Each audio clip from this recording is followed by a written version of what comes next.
retrouve pour une nouvelle vidéo sur le cercle trigonométrique. C'est une introduction, donc on va pas tout introduire ici, mais on va introduire quand même pas mal de choses. On va voir que ça va nous permettre de comprendre plus en profondeur les valeurs de cosinus, les valeurs de sinus. Ça va beaucoup nous aider pour la suite. Alors, c'est quoi le cercle trigonométrique? C'est un cercle de rayon 1. L'intérêt de prendre un rayon qui vaut 1, c'est que ça va nous permettre d'extraire des propriétés d'une façon assez simple. Tout d'abord, si on prend un cercle de rayon 1, rappelez-vous, la longueur de la circonférence du cercle vaut 2π fois le rayon. Or, si le rayon est égal à 1, la circonférence, sa longueur, vaut 2π.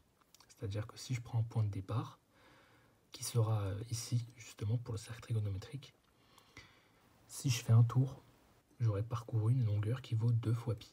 Du coup, si je parcours la moitié, j'aurai parcouru une longueur qui vaut π, puisque j'aurai parcouru 2π divisé par 2. 2π divisé par 2, ça fait π.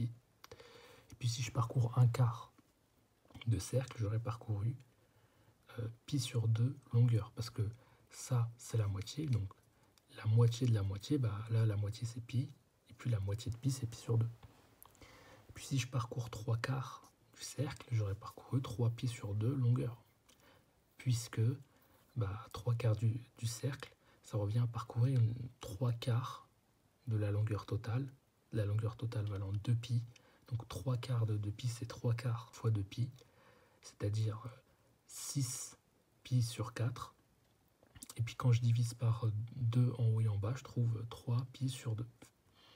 Et donc ça, ce serait la longueur qui correspond à la longueur parcourue sur la circonférence, telle qu'on ait parcouru 3 quarts de la longueur totale de cette circonférence. Donc ça, c'est une première remarque sur ce cercle, c'est que du coup, on peut identifier des longueurs remarquables, si on peut dire, mais ces valeurs-là, qui correspondent aux longueurs parcourues, on va voir qu'on va aussi les décrire autrement.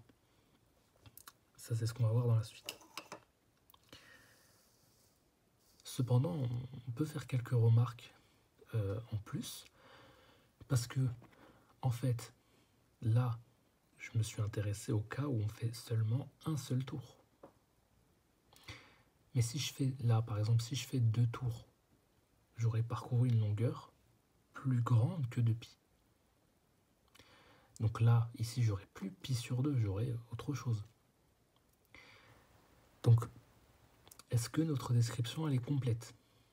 Pas totalement. Il faudrait qu'on précise qu'en fait, ici ou en n'importe quel point de la circonférence, on a une infinité de valeurs qu'on peut associer à chaque point de la circonférence. C'est-à-dire que là, par exemple, j'ai parcouru π sur 2 longueurs. Puis si je fais encore un tour, eh bien j'aurai parcouru π sur 2 plus 2π. Et donc π sur 2 plus 2π, ça vaut 5π sur 2. Donc là, ici, on aurait plutôt la valeur 5π sur 2.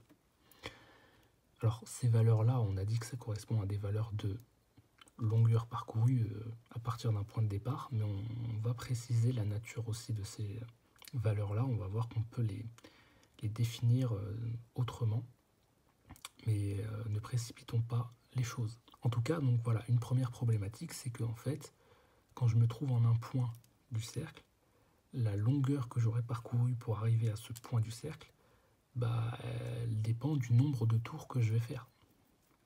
Ça, c'est une première chose. Deuxième chose, ça dépend aussi du sens. Parce que là, évidemment, je dis que je parcours une longueur de π sur 2, mais ça, c'est si je me déplace dans ce sens-là. Parce que si je me déplace dans ce sens-là, eh bien, j'aurais parcouru π sur 2 ici. Et donc, en ce point, j'aurais pas 3π sur 2 longueur, mais j'aurais juste π sur 2 longueur.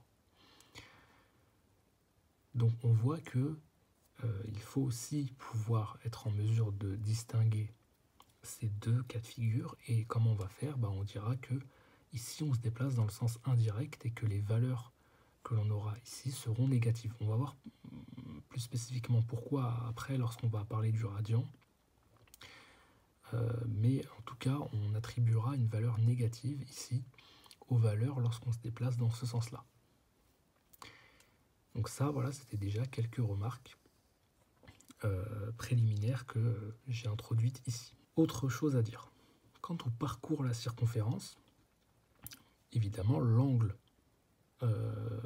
que j'avais modélisé précédemment, c'est-à-dire que quand je pars du point de départ et qu'ensuite j'arrive à un point, bah, j'aurais ouvert l'angle jusqu'à un certain point. Et oui, parce que je me déplace de façon circulaire, donc par rapport à l'axe, mon point il va se trouver à une distance que l'on aura parcouru en ayant finalement fait apparaître un certain angle. C'est ce que je mets en avant ici, d'accord? Donc quand je me déplace ici, j'arrive en un point qui fait apparaître un certain angle par rapport à l'axe qui est ici. Donc ici, on voit bien aussi l'intérêt d'introduire un axe, d'accord? On va voir que l'axe, on va pouvoir en dire des choses sur ces axes-là. Mais voilà, cet angle-là, on va voir que dans un cercle de rayon 1, on peut lui identifier des propriétés remarquables. Donc, l'angle s'ouvre de plus en plus, et puis il y aura un moment où la longueur parcourue sur la circonférence sera égale au rayon. Et oui, parce que le rayon il vaut 1. Moi je me déplace sur la circonférence. Ben, à un moment donné, j'aurai parcouru une longueur qui vaut 1 sur l'arc de cercle.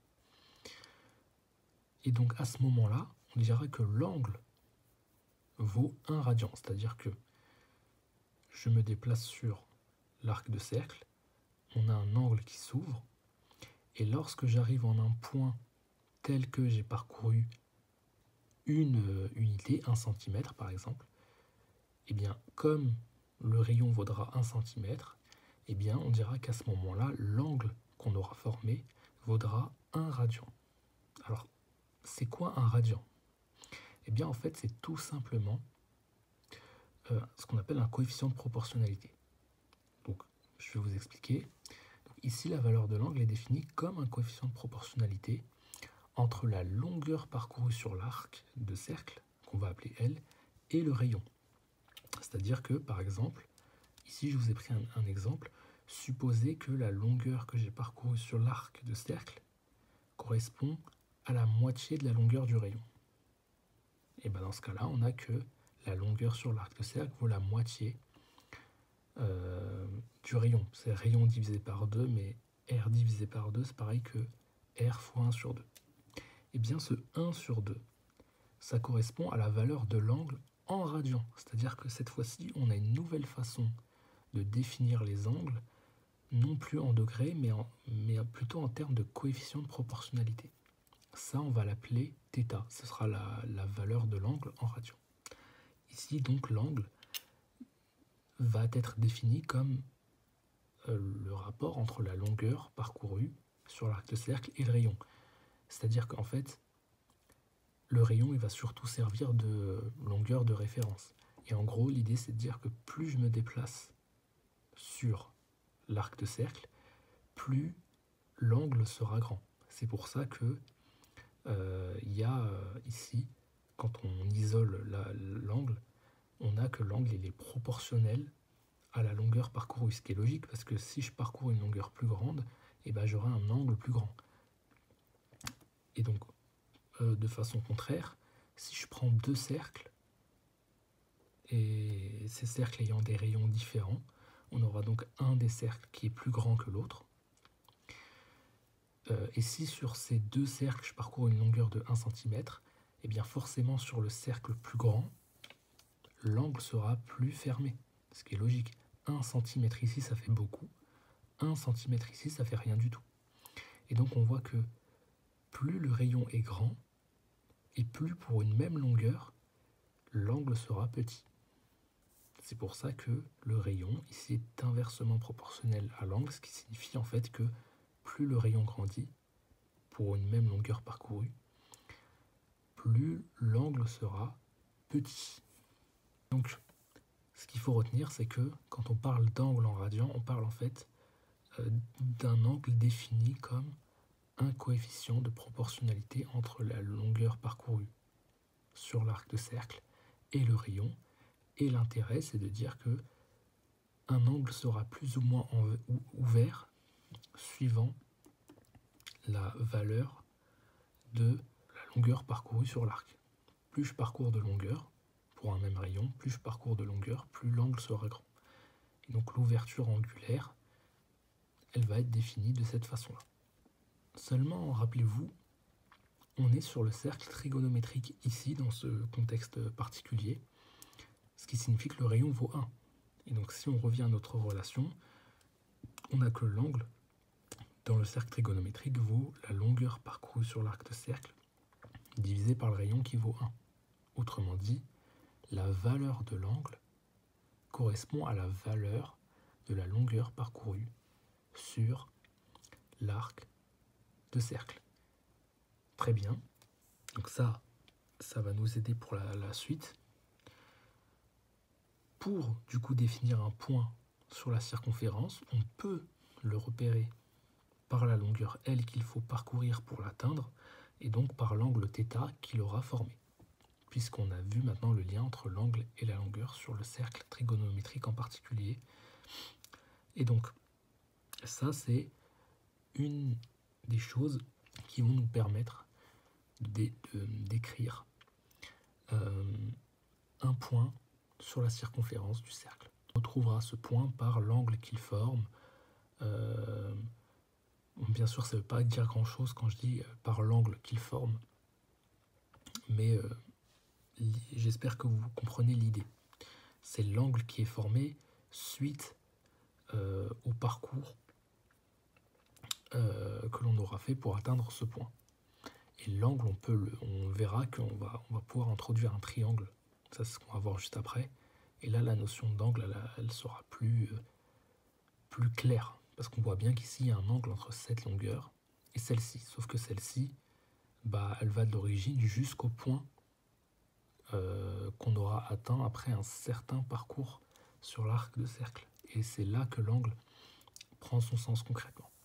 Donc, voilà, définir la position d'un point sur la circonférence au travers de la longueur que l'on parcourt et donc de l'angle formé, puisqu'il y a une égalité, c'est intéressant, mais c'est pas la seule chose qui va nous permettre de décrire la position de ce point-là. Parce que si on considère le rayon comme l'hypoténuse d'un triangle rectangle ici, et sachant que le rayon vaut 1, et bien regardez qu'est-ce qui va se passer. Rappelez-vous les formules trigonométriques. Si je prends par exemple le cosinus de cet angle, c'est le côté adjacent divisé par l'hypoténuse. Sauf que l'hypoténuse vaut 1. Donc en fait, OM ici, ça correspond au cosinus de l'angle. Incroyable, parce que finalement ici, on peut donner la valeur du cosinus de l'angle sur ce repère-là. Donc là, j'ai un axe, et là, sur cet axe, j'ai des valeurs, et donc en fait, on comprend que toutes les valeurs de cet axe vont correspondre à une valeur de cosinus.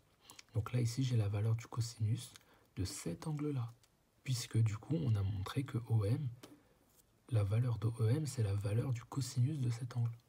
Et donc en fait, là, ça devient très intéressant, parce que maintenant, on peut déduire des valeurs de cosinus grâce à ce cercle. Pareil pour le sinus ici, c'est la même logique. Ici, on a le côté opposé sur l'hypoténuse. L'hypoténuse vaut 1, donc ça vaut la longueur du sinus, mais cette longueur, on peut la reporter ici. Donc la longueur ici va me faire atteindre une certaine valeur sur cet axe, et cette valeur, ça correspondra à la valeur du sinus de cet angle-là.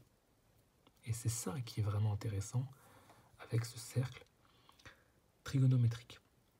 Sur ce que je dis ici, on va y revenir plus tard, mais en tout cas, là, on est en train de comprendre qu'avec ce cercle, on va pouvoir définir des valeurs de cosinus et de sinus de certains angles. On va justement s'attarder sur des angles remarquables. Et donc, c'est ce que j'indique ici. On peut identifier des valeurs remarquables de cosinus et de sinus. Ça vaut quoi? Par exemple, le cosinus de pi sur 4, le sinus de pi sur 2, ou le cosinus de 2pi sur 3, par exemple. Nous, on va s'attarder sur les valeurs principales, et puis pour les autres, on le verra éventuellement dans d'autres cours. Il y a plusieurs méthodes pour retrouver leurs valeurs. Puisque dans d'autres cours, on verra certaines formules trigonométriques, on va en voir pas mal d'ailleurs, qui vont nous permettre de pouvoir déduire n'importe quelle valeur de cosinus ou de sinus, enfin, quasiment n'importe lesquelles. Donc là, on va commencer avec le cosinus de pi sur 3 et le sinus de pi sur 3. On va prendre un cercle, on va faire apparaître un point tel que la longueur que l'on parcourt à partir du point de départ jusqu'à ce point, soit une longueur qui vaut pi sur 3, exactement la valeur de l'angle. On rappelle que sur le cercle trigonométrique, l'angle en radian a une valeur qui est égale à la longueur parcourue. Donc là, quand je parcours cet arc, je fais apparaître ici un triangle dont l'angle ici vaut pi sur 3. Parce que je parcours une longueur qui vaut pi sur 3. En fait, la longueur pi sur 3 ici, elle est reportée là. D'une certaine manière, c'est c'est la même chose ici. On avait vu d'ailleurs dans le cours sur les angles que je fasse apparaître l'angle ici ou ici, ça ne change rien. Il y a le même écart angulaire entre cette longueur-là et celle-ci. Très bien, donc là, normalement, si vous avez suivi les cours sur les triangles équilatéraux, vous allez... Alors, peut-être pas tout de suite parce que pi sur 3, ça ne vous dit pas encore grand-chose, mais vous allez très vite voir qu'en fait, ce triangle, il est forcément équilatéral. On va prendre, parce que finalement, nous, on définit des valeurs en radians qui sont définies comme des valeurs de pi, parce que rappelez-vous, on avait dit que la valeur de l'angle en radian correspond à la valeur de la longueur parcourue. Mais nous, jusqu'à maintenant, les longueurs qu'on a parcourues, on les a définies comme des multiples de pi. Pi sur 2, pi 3 pi sur 2, 2 pi, etc. Donc forcément, l'angle ici sera défini de la même façon, puisque la valeur de l'angle est la même que la valeur de la longueur parcourue. Donc, on sait que quand on parcourt toute cette longueur-là, on forme un angle qui vaut tout simplement 180 degrés. On a un angle plat en fait. Donc là, vous imaginez cet angle-là qui s'ouvre jusqu'ici, donc on aura un angle plat, 180 degrés. Et donc en 180 degrés, on aura tout simplement parcouru sur la circonférence pi longueur. Donc on sait que forcément le fait de parcourir une longueur qui nous fait ouvrir l'angle jusqu'à 180 degrés, ça implique de parcourir une longueur de pi. Et réciproquement, parcourir une longueur de pi à partir d'ici, donc jusque là, ça revient à effectuer une ouverture de 180 degrés au niveau de l'angle. Et donc nous on veut associer pi sur 3 à une certaine valeur en degrés qu'on ne connaît pas. On va passer par une relation de proportionnalité. Alors on pourrait soit faire vite en disant que là on divise par 3, ça nous donne ça, donc là on doit diviser par 3 pour avoir ceci. Sinon on peut passer par la méthode classique et au final on trouve que ça vaut 60 degrés. Autrement dit, pi sur 3 en radian, ça équivaut en degrés à 60 degrés. Un triangle qui a un angle de 60 degrés a en fait tous ces autres angles qui valent 60 degrés. Si vous ne savez pas pourquoi, je vous renvoie au cours sur les triangles équilatéraux qu'on avait fait. Donc là, on est sûr d'avoir un triangle équilatéral, puisque un triangle équilatéral a tous ces angles qui sont égaux et qui valent 60 degrés, chacun. Et du coup, ça va nous aider. Parce que en plus de ça, on rappelle que cette longueur-là, elle vaut 1. Et on rappelle que cette longueur-là aussi, elle vaut 1, puisque on est ça, en fait, là, on part de l'origine et on arrive à ce point. Donc en fait, ça, c'est les rayons. Ça, c'est le rayon, et ça aussi, c'est le rayon. Donc, en sachant ça, bah, finalement, on va pouvoir déduire que, finalement, on a ici la hauteur, d'accord? On a en fait, si vous voulez, la droite qui passe par M, elle va passer par le milieu de la base, et du coup, elle va passer par H. H, c'est le projeté orthogonal de M sur la base, et la droite, elle va donc passer par H, comme on est dans un triangle équilatéral, par propriété des triangles équilatéraux. Ici, c'est le milieu. Le milieu, ça veut dire que finalement, OH, ça correspond à la moitié de OI, puisque ça, c'est le milieu. Donc, ça veut dire que finalement, l'abscisse du point M, qui est donc, dont la valeur sera donc une valeur de cosinus, se trouve sur cet axe-là, au milieu de ce segment OI. Donc là, le cosinus de cet angle-là, qu'on va lire ici sur l'axe des abscisses, vaut en fait 1/2, puisque là, on a une longueur qui vaut 1, la moitié de 1, bah, c'est 1/2, donc cette longueur-là vaut 1/2, donc ici, on a 1/2, donc 1/2, c'est la valeur du cosinus qui est associée à un angle de π/3. C'est ce qu'on dit ici. Alors, maintenant, qu'en est-il du sinus? Alors, rappel, parce que là, vous n'êtes pas forcément habitué à cette configuration. En fait, ici, peut-être qu'avec les fonctions, c'est plus clair.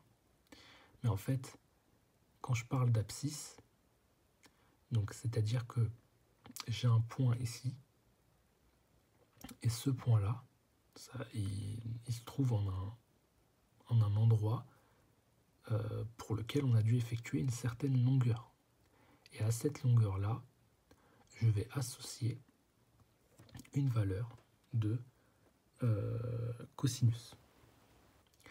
C'est-à-dire que j'ai une longueur, et là je vais avoir le cosinus associé à cette longueur. Mais comme on indique la longueur sur l'axe, comme on indique la longueur sur le cercle trigonométrique, c'est égal à l'angle, on a en fait du coup le cosinus de l'angle.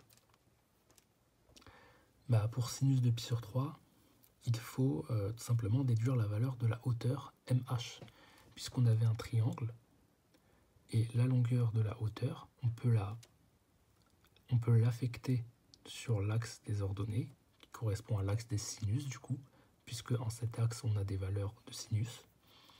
Et donc si on retrouve la valeur de la hauteur, on retrouvera donc la valeur sur l'axe que l'on devra atteindre en partant de l'origine, pour savoir quelle est la valeur du sinus qui est associée à l'angle π/3.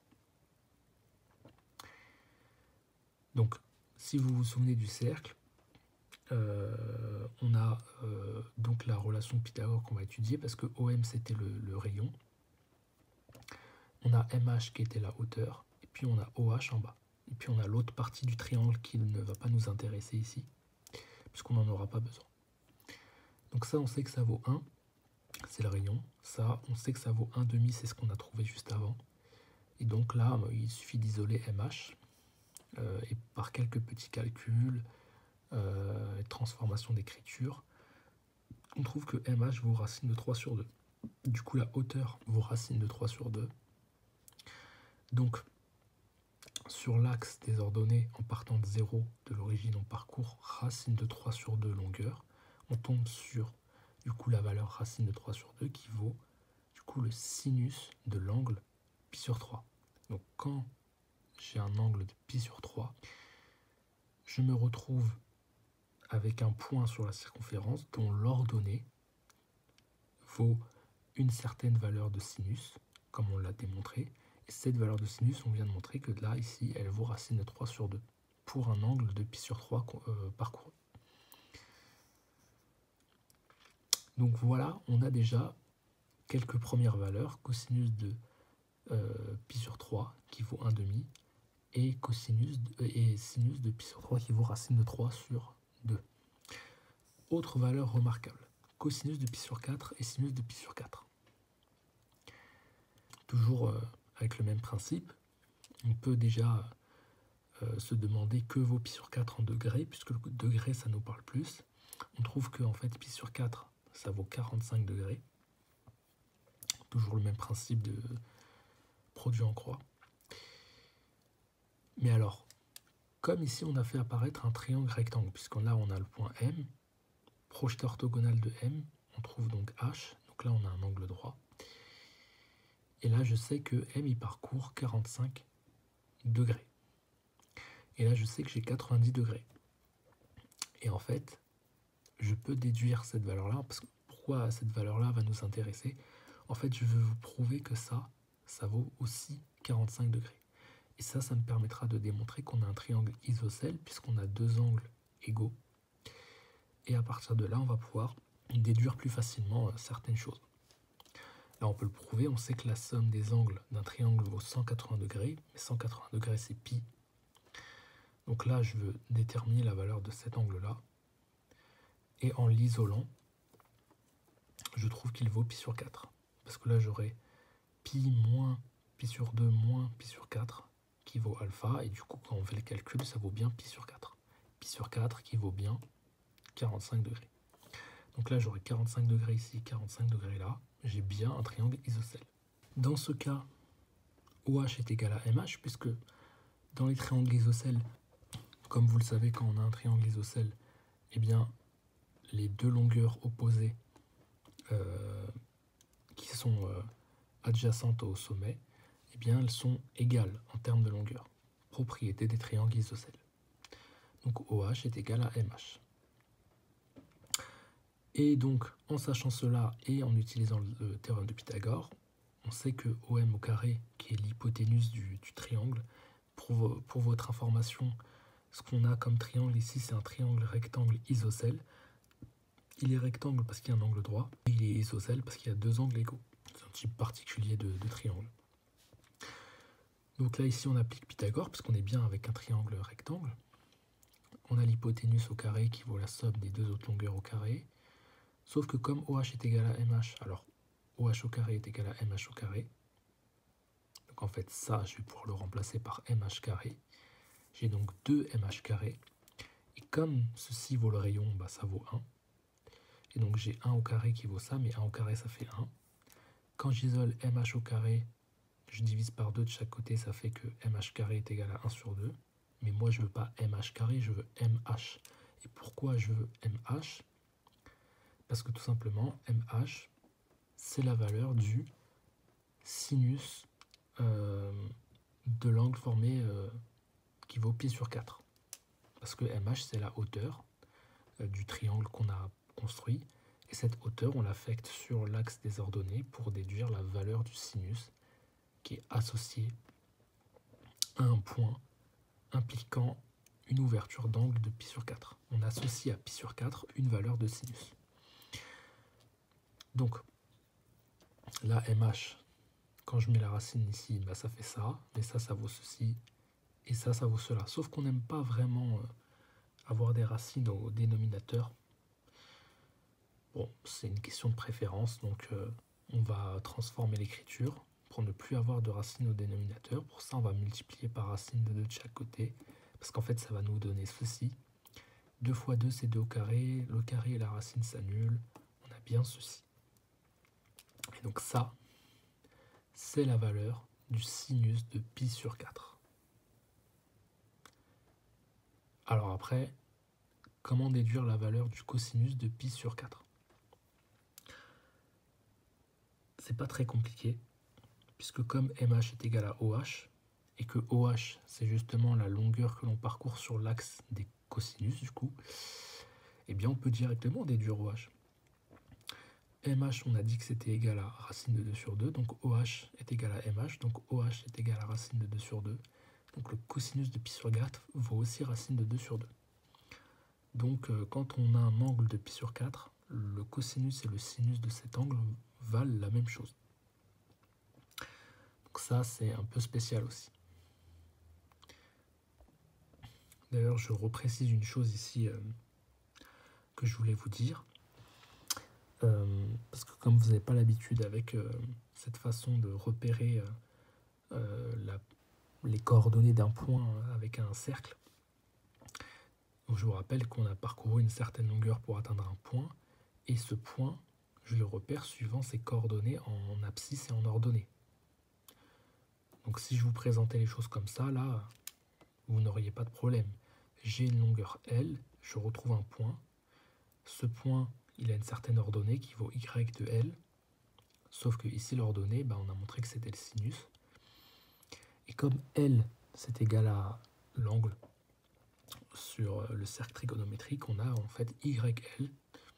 Donc si vous voulez, sin de Yθ, donc sin de θ ici dans ce contexte. Et donc on a la valeur du sinus associée à un angle. Voilà. Alors maintenant, le cosinus de pi sur 6 et le sinus de pi sur 6. Pareil, on peut identifier des valeurs en degrés pour voir si ça ne va pas nous ramener à quelque chose. Bon là, a priori, on a x qui vaut 30 degrés. Ici, on a 30 degrés. Mais il faut remarquer quelque chose qui est moins évident à voir au début. On sait déjà que l'axe des ordonnées et des abscisses, donc l'axe des sinus et des cosinus, on sait qu'ils sont séparés d'un angle de 90 degrés. Là, on a déjà parcouru 30 degrés. Donc pour avoir un angle de 90 degrés, sachant qu'on a déjà parcouru 30 degrés, il nous manque 60 degrés. Mais 60 degrés, ça correspond à un angle qui est celui des triangles équilatéraux. En fait, là, on a un triangle équilatéral. Et donc, du coup, on va avoir les propriétés du triangle équilatéral qui vont apparaître. Et tout en sachant que cette longueur-là est égale à celle-ci et à celle-ci, puisque là, bien sûr, c'est évident, parce que là, c'est le rayon, et là, ça vaut le rayon, finalement, ON, et ça aussi, ça vaut le rayon, mais en fait, c'est encore mieux que ça. Alors, d'ailleurs, je le précise, là, vous pourriez vous dire, mais attends, tu nous fais une construction, et ton triangle, il est comme ça, il va jusqu'à ici, mais qui nous dit que ton triangle, il ne devrait pas aller là, plutôt? En fait, comme on a 60 degrés ici, c'est-à-dire qu'on a un triangle équilatéral, mais si on a un triangle équilatéral, ça veut dire que toutes les longueurs valent la même chose. Or, cette longueur-là vaut 1 cm, enfin elle vaut 1 cm, mètre, ça dépend de l'unité que vous choisissez, mais c'est une unité de 1, puisque c'est le rayon, et qu'on est sur le cercle trigo. Dans ces cas-là, le reste des longueurs doit valoir 1. Donc cette longueur, elle doit valoir 1, mais en faisant 1, je parcours toute cette longueur-là. Et ça doit valoir 1 aussi. Donc c'est pour ça que notre triangle là, ici, il parcourt tout l'axe. En tout cas, sa base parcourt toute la partie positive de l'axe. Très bien. Donc, toutes ces longueurs sont égales.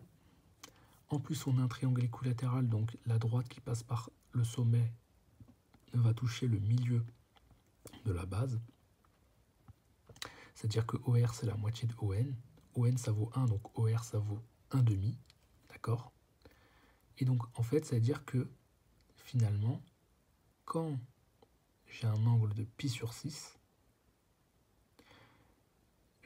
ça veut dire que j'ai parcouru une certaine longueur sur l'arc pour retrouver un point dont l'ordonnée vaut 1,5, la moitié de cette longueur-là.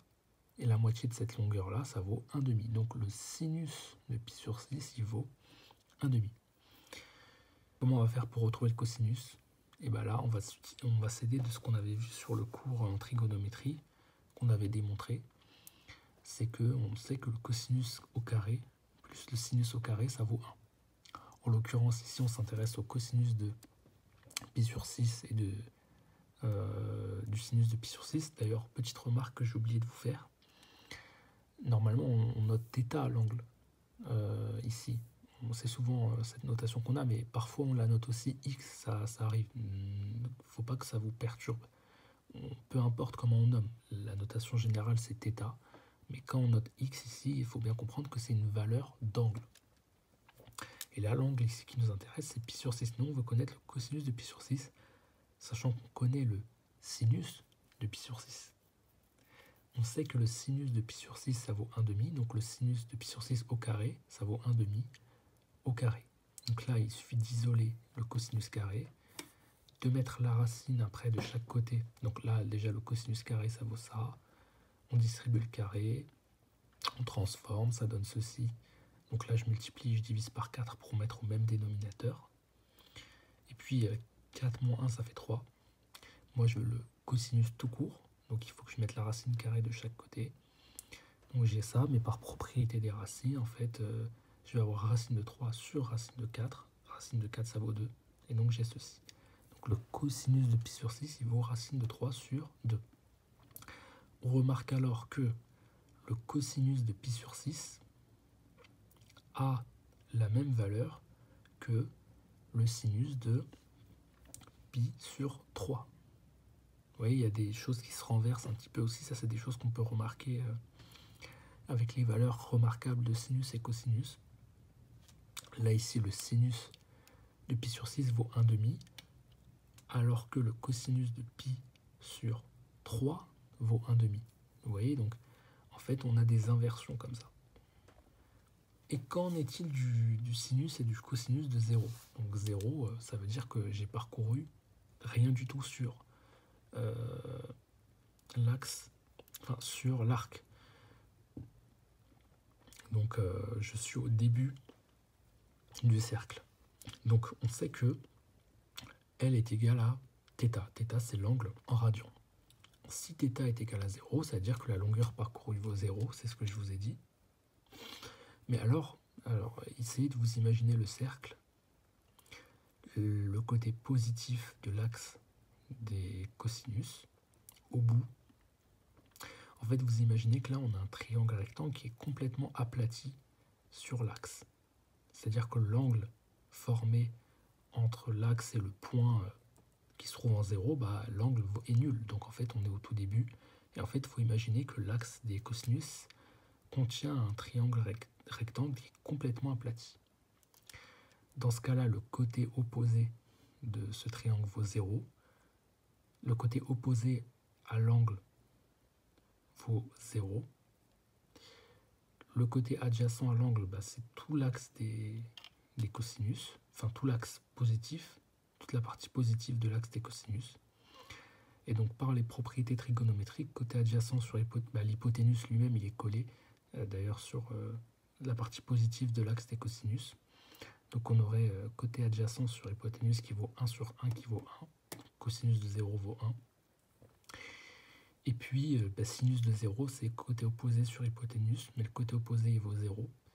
Donc en fait, on a 0. Donc sinus de 0, ça vaut 0.